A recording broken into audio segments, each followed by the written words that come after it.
रानीगंज शहर के अस्तित्व को बचाने के लिए स्थानीय गणमान्य व्यक्तियों और संगठनों ने मिलकर रानीगंज बचाओ मंच का गठन किया है। शहर को कथित रूप से खाली करने की सरकारी और कंपनी नीति के विरोध में शुक्रवार को नेताजी मोड़ के पास मंच की ओर से एक जनसभा का आयोजन किया गया।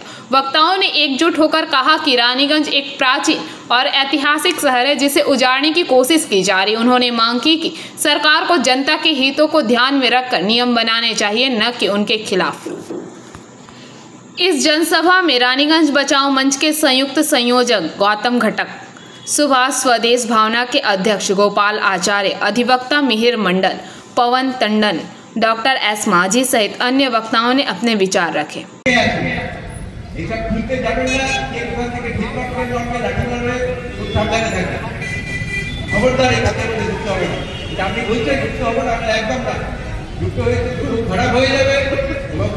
কোথায় থেকে কি ঘটনা ঘটবে, কোন মানুষ কি ঘটিয়ে ফেলবে, তার দায় দায়িত্ব আমরা রানীগঞ্জ বাঁচাও মঞ্চ নেব না। এবং ওরাও চাইছে যে আপনারা রানীগঞ্জে যে প্রচার আন্দোলন করছেন আপনারা এখানে তো আসুন, আমরা আপনাদের সাহায্য এখানেও আরেকটা এখানে করতে দেবো। তাই বললাম ঠিক আছে, রানীগঞ্জ বাঁচাও মঞ্চের আমরা ৫-১০ জন যাবো, আমাদের কোনো লোকজন জড়ো করবে আমরা বোঝাবো। এবং যেখানে ওসিপি করেছে সেই গ্রামগুলোকে ধ্বংস করে দিয়েছে, একটা রিহ্যাবিলিটেশন হয়নি। এরা বলছে রিহ্যাবিলিটেশন দেবো, প্রচুর প্রেশার ক্রিয়েট করা হবে, অলরেডি প্রেশার করা শুরু হয়ে গেছে। আমরা যেটুকু খবর আছে উপর থেকে সরকারিভাবে এটাকে আমাদের এই আন্দোলনকে দাবানোর একটা চেষ্টা করা শুরু হয়ে গেছে।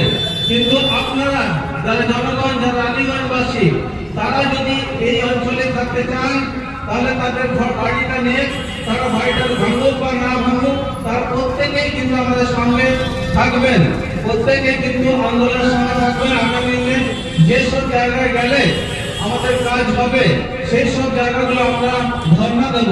যেমন ধরুন ডিএম অফিস, সেখানে আমরা ধর্ণা দিলে খবরটা পৌঁছবে।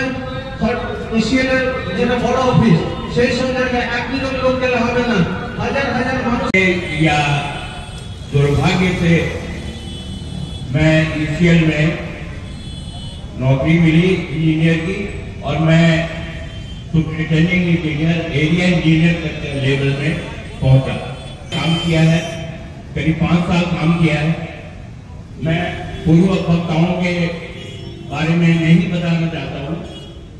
ये राजनीगंज पहले आप बंगला के एक मजदूर पेपर में इसका पूरा डिटेल्स पढ़ सकते हैं कि रानीगंज के आसपास में ओपन कास्ट माइनिंग होने जा रहा है। हम लोगों को और भी जो पब्लिक है, जो यहाँ के सिटीजन हैं, उनको ये बताना पड़ेगा ये माइनिंग से क्या हो। देखिए, अक्लमंद आदमी वो है जो अपने तजुर्बे से सीखे, और उससे भी ज्यादा अक्लमंद आदमी वो है जो दूसरों के तजुर्बे से सीखे। तो उसका मिसाल झरिया है। आप झरिया से सबक ले सकते हैं, आपको बताने की जरूरत नहीं है पास में झरिया है क्या हाल है। अगर हम लोगों ने एक स्टेप नहीं उठाया या इसको रोकने की कोशिश नहीं की तो हमारा शहर बहुत जल्दी झरिया की तरह होने वाला है। रहा इसमें 3 डिपार्टमेंट है, एक है एडीडीए, एक है आंचल म्युनिसिपल कॉर्पोरेशन। आलिया আপনারা রানীগঞ্জ বাঁচানোর জন্য আপনারা প্রস্তুত আছেন, এটা আমরা বুঝতে পারছি। এবং এই প্রস্তুতি মঞ্চ, এটা আজকে বলতে গেলে একটা প্রস্তুতি মঞ্চ, দু একটা মিটিং কেন্দ্রমন্ত্রীভাবে হয়েছে। তো রইল আইনের ব্যাপার। আইন দেখুন, সরকার নিজের মতো করে অ্যামেন্ডমেন্ট করে আইন আমাদের ঘরে চাকরি দিতে পারে। এখানে আমরা যদি আইনটা প্রতিরোধ করতে যাই আমাদেরকে রাষ্ট্রদ্রোহী ঘোষণা করে দেবে, আমাদের জেলে করে দেবে। কিন্তু একজন এই সরকারকে আমরা কি বলবো? আমরা স্বৈরচারী সরকার বলবো, আমরা স্বৈরচারী কাজ করবো। আমরা কিন্তু যদি আইনের হিসেবে কাজ করা হয়, মানুষকে জনগণকে রেখে যদি কাজটা করা হয়, তাহলে সেই কাজটা হলো একজন রাষ্ট্র বন্ধু সরকারের কাজ। এটা হচ্ছে রাষ্ট্রদ্রোহী কাজ, তারাও করছে, কিন্তু আমরা জনগণ দেখছি। রাজা ভুল করলে রাজার ভুল কে ধরবে? রাজার ভুল কেউ ধরবে? যে ধরবে তাকে শুনিতে চাকরি দেবে। তো আইন দেখুন, বাড়িতে আমি শুনলাম এখানে হাই স্কুলে ফাটো ধরেছে এবং ওদের যে প্লাস্টিক হচ্ছে না, প্লাস্টিকগুলো আশেপাশে বাড়িগুলো আপনাদের ট্র্যাক করবে। আপনাকে সরাসরি যেতে বলবে না, যেমন বাড়িতে ট্র্যাক হবে আপনি ভয়ে রানীগঞ্জ ছেড়ে চলে যাবেন। তো আমাদের এই সময়ে যে সমস্ত আমাদের যারা খেলাধুলা জগতের লোক, সাংস্কৃতিক জগতের লোক, যত ক্লাব আছি, আমরা ঠিক করেছি সমস্ত ক্লাবকে আমরা ডাকবো, সবাইকে আমরা বোঝাবো। অনেকে তো বুঝছেন, অনেকে বুঝতে পারছেন না। আমাদের অত্যন্ত ভয়ানক একটা সংকটের দিন। রানীগঞ্জ শহরকে আমাদের যে কোনো মূল্যে বাঁচাতে হবে। কিন্তু আমাদের প্রতিটি পাড়ায় পাড়ায় আমাদের আজকে প্রথম প্রতিবাদ সভা, এরকম প্রতিটি পাড়ায় পাড়ায় আমরা প্রতিবাদ সভা আমরা করবো। ধীরে ধীরে আমাদের যেমন আমাদের যে স্টিয়ারিং কমিটিতে সিদ্ধান্ত নেবে।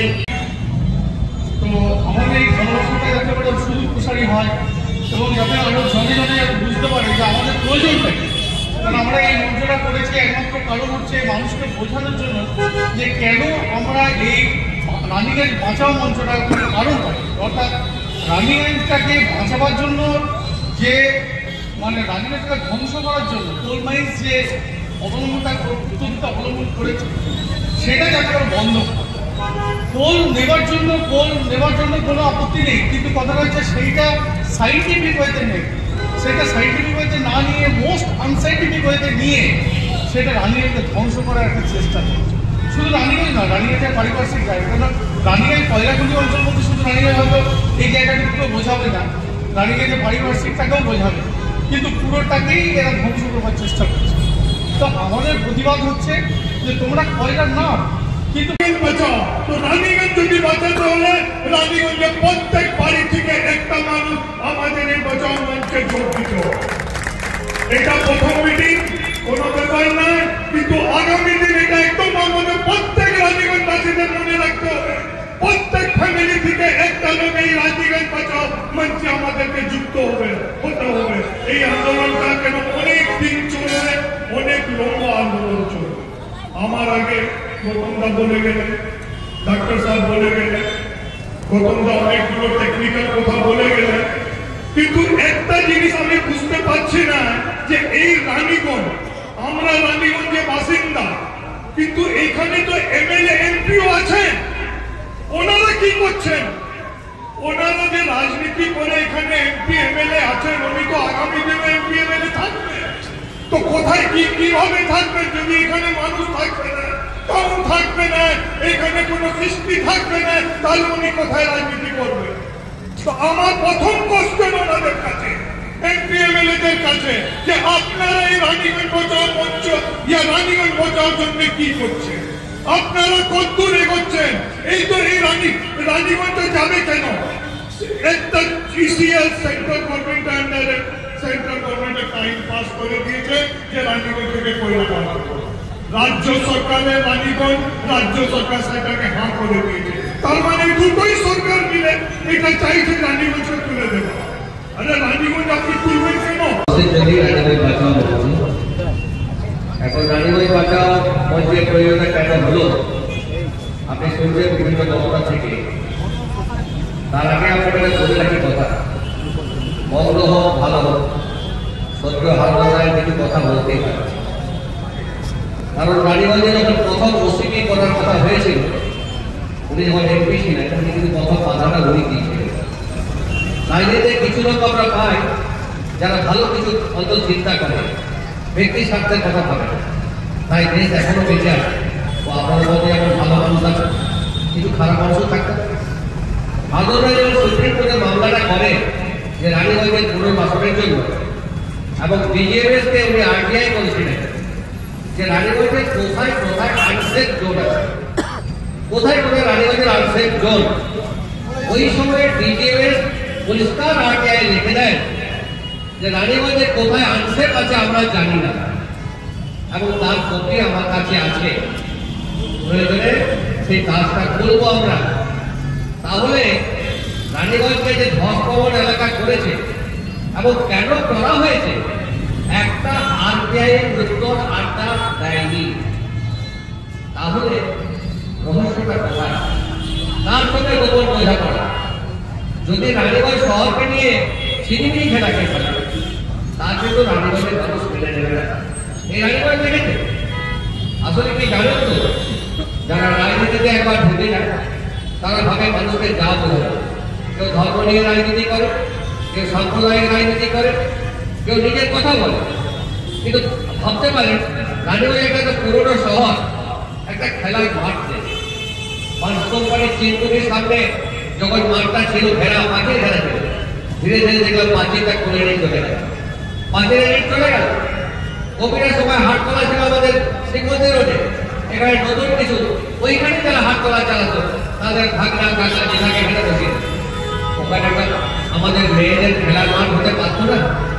আসলে দুর্ভাগ্য কি জানেন, সিটিজেন হ্যাজ নো ডিমান্ড, নাগরিকের কোনো দাবি নেই। রাজনৈতিক নেতারা বুঝে গেছে যে রানীগঞ্জের মানুষ ঐক্যবদ্ধ নয়, ভোট আসবে, ভোটের দিন কেউ মুগনিমুড়ি খাবে, ভোট দিতে যাবে। দাবিটা আপনাকে দায়িত্ব হবে। আপনি বোতাম টিপছেন যখন ভোট দিচ্ছেন, আপনার দরজায় যখন ভোট চাইতে কেউ আসছে, আপনাকে বলতে হবে আগামী 5 বছর আপনার পরিকল্পনা কি। মঞ্চে যাকে আমরা পেয়েছি, আমাদের অভিভাবক মাননীয় গৌতম ঘটক মহাশয়, আমরা সত্যি কৃতজ্ঞ। একটা এই বয়সেও উনি আমাদের উৎসাহিত করেছেন এবং এই মঞ্চটা গড়ে তোলার ওনার বিশেষ ভূমিকা অবদান।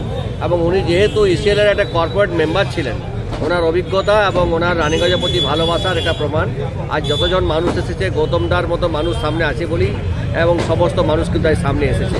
তো আমরা রানীগঞ্জ বাঁচাও কমিটি এই জন্য তৈরি করেছি যে রানীগঞ্জ শুধু নয়, রানীগঞ্জ শহরকে কেন্দ্র করে তার আশেপাশে সমস্ত বল্লভপুর, নানকুড়ি, পুরাতন এগারা, নতুন এগারা, কাকরডাঙ্গা এবং মহাবীর এবং বাসড়া, বিভিন্ন যে গ্রামগুলো, যে গ্রামগুলোকে কেন্দ্র করে আমাদের রানীগঞ্জ শহর। কারণ আপনারা জানেন যে এই গ্রামের আশেপাশে অনেক কলিয়ারি রয়েছে, অমৃতনগর, মহাবীর থেকে শুরু করে অনেক কলিয়ারি রয়েছে। এই শিল্পাঞ্চল টোটাল মানে কয়লাঞ্চলের যে মানুষ, তাদেরকে নিয়ে আমরা চলতে চাই। যেমন আমাদের একসময় আন্ডারগ্রাউন্ড কলিয়ারি ছিল, সেই কলিয়ারিটা থাকুক এবং সেই পদ্ধতিতে কয়লা উত্তোলন হোক। আমাদের কোনো দুঃখ নেই এবং কোনো বিরোধিতা নেই। সরকারের কাছেও আমাদের আবেদন, কোনো নেতা মন্ত্রী বা কারোর বিরুদ্ধে আমাদের কোনো পার্টিকুলার অভিযোগ নেই। কারণ আমরা বিশ্বাস করি না যে কোনো নেতা বা মন্ত্রী বা এমএলএ বা এমপি এর মধ্যে যুক্ত আছে।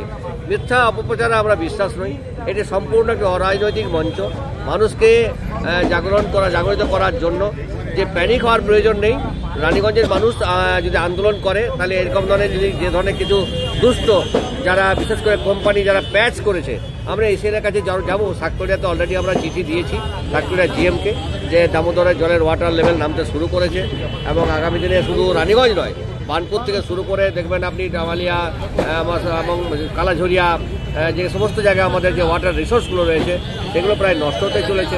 সুতরাং রানীগঞ্জ শহর শুধু নয়, পশ্চিম বর্ধমানের একটা বড় সমস্যা, বড় বিপদ। এই বিপদ থেকে রক্ষা করার জন্য রানীগঞ্জ মঞ্চ হয়েছে, ঠিক কথা। আমরা যেমন একসময় শুনছেন রানীগঞ্জ কয়লা খনি, তো রানীগঞ্জ কয়লা শুধু রানীগঞ্জ নয়, অন্ডাল থেকে শুরু করে দুর্গাপুর এবং আসানসোল, বারাবণী সমস্ত রানীগঞ্জ কয়লা খনির মধ্যেই পড়ে। রানীগঞ্জ বাঁচাও মঞ্চ, রানীগঞ্জ কয়লা খনি অঞ্চল বাঁচাও মঞ্চ, এই মঞ্চের পক্ষ থেকে আমরা সমস্ত নাগরিককে নিয়ে বড় আন্দোলনের পথে আমরা আগাচ্ছি। আবেদন করছি আপনাদের মাধ্যমে, ওনাদের কাছে আবেদন নিশ্চয়ই যাচ্ছে। এই যে আপনারা যারা বিভিন্ন সাংবাদিক সময় রয়েছেন, বাঁচাও মঞ্চের যে আমাদের স্টিয়ারিং কমিটির যে আন্দোলন, যে সিদ্ধান্ত ছিল, সেটা হচ্ছে আমরা রানীগঞ্জ বিভিন্ন অঞ্চলে স্ট্রিট কর্নার মিটিংগুলো করব এক একটা জায়গায়। সেটা যেমন এখন আমরা এই আজকে নেতাজি স্ট্যাচুর সামনে করলাম, পরবর্তীকালে আমরা বিভিন্ন যে রানীগঞ্জের জনবহুল জায়গাগুলো আছে, এতোয়ারি মোড়, রাজাবান মোড়, স্টেশন, কুমোরবাজার, তারপরে রামবাগান, শিয়ারশোল, বহু জায়গায় করব।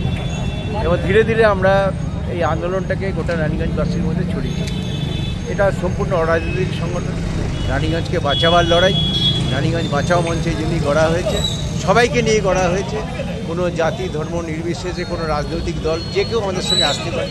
কোনো কাউন্সিলর, এমএলএ, এমপি যদি মনে করে তারাও আসতে পারে। আমরা সবাইকে আমন্ত্রণ জানাই যে রানীগঞ্জ বাঁচার যে সংগ্রাম, সেই সংগ্রামে আপনারা সবাই এগিয়ে আসুন এবং রানীগঞ্জ শহরকে বাঁচান। আমরা রানীগঞ্জ শহরকে উচ্ছেদ করতে দেবো না, এটাই হচ্ছে আমাদের স্লোগান। এবং আমরা ইসিএলকে ওসিবি করতে দেবো না, সেইভাবে আমরা এগোচ্ছি। আরেকটা হচ্ছে যে এখানে যে বাড়ি তৈরি করতে দেবো না, এই ব্যাপারে আমরা আইনজ্ঞদের সাহায্য নিচ্ছি এবং আমরা এডিডিএ ফেডিডিএ সব জায়গাতে যোগাযোগ করেছি। তারাও বিভিন্ন জায়গায় গভর্নমেন্টকে লিখেছে যে এটাকে উইথড্র করার জন্য। আমরা আশা করি যে আমাদের যদি মানুষ যদি চায়, মানুষদের জন আন্দোলন যদি চায়, তাহলে সরকার বাধ্য হবে এটাকে উইথড্র করতে। এটা আমরা বিশ্বাস করি। সবাইকে ধন্যবাদ। रानीगंज से सम्राट दास की रिपोर्ट, पीवीटीवी न्यूज़।